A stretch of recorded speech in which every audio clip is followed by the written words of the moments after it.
First of all, I'd like to welcome you all to Loughborough. Thank you very much for coming along for this announcement in relation to the CP5 framework contract for electrification of substations for Network Rail. We are embarking on a huge programme of the electrification of the railways.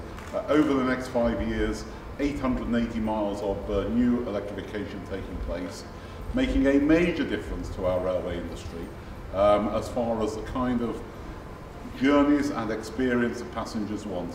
Because one of the things that is true about the railways is, I was a junior minister in the Department of Transport 25 years ago. In those days, rail was seen as yesterday's business. There were 750 million journeys a year. Last year there was 1.6 billion journeys and growth year on year in the railways. The technological advances, we've sort of seen that we've benefited through rail track and Network Rail, and today I just sort of see this as a beginning of a huge, really exciting phase.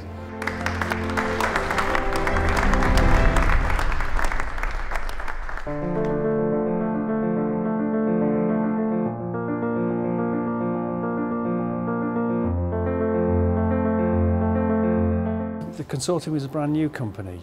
It's made up of UK companies. There's Giffen Group down in the south, there's Electron based in London, and for us it's a new company in this arena.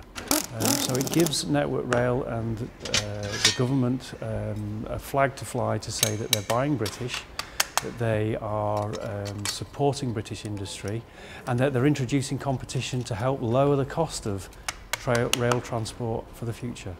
We as a company are bidding many international projects. We are monitoring them all the time, and AIS in the future might be also the evolution in other countries, maybe Australia, maybe the US, and people will be installing railway substation in many parts of the world.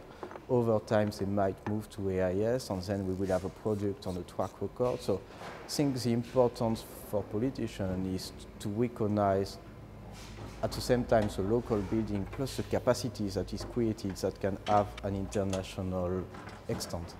It's fantastic for a company and a joint venture such as ourselves to receive such high profile support and endorsement right at the beginning of a very, very technically challenging but exciting contract. And we're very grateful for that, and it helps us raise our profile, and that endorsement as well shows our future customers and clients that we're serious about delivering the absolute best that we can on this. And with support like this at the beginning, I find it very encouraging, and I'm very optimistic about the future.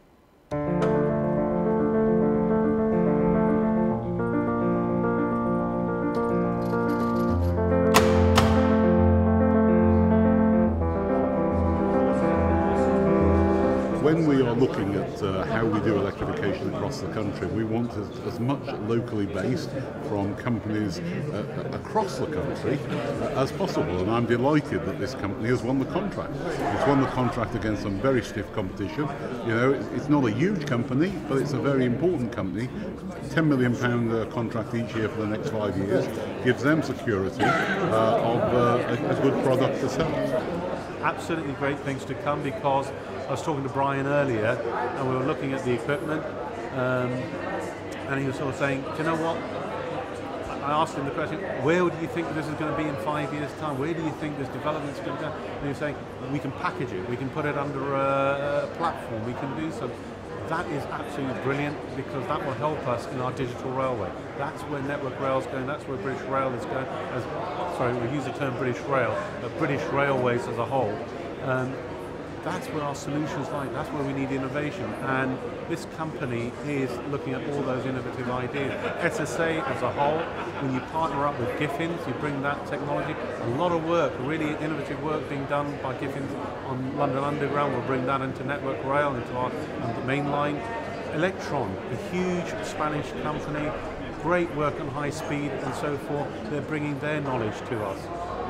Absolutely fabulous. The product is, as the Secretary of State for Transport said, unique. And I think to have that innovation, to have a product developed, and designed here in Loughborough by a local workforce is tremendously important to put Loughborough on the map at the heart of innovation. We have a big successful university. We have a number of other innovative companies, and I'm delighted that EPS can be added to that list.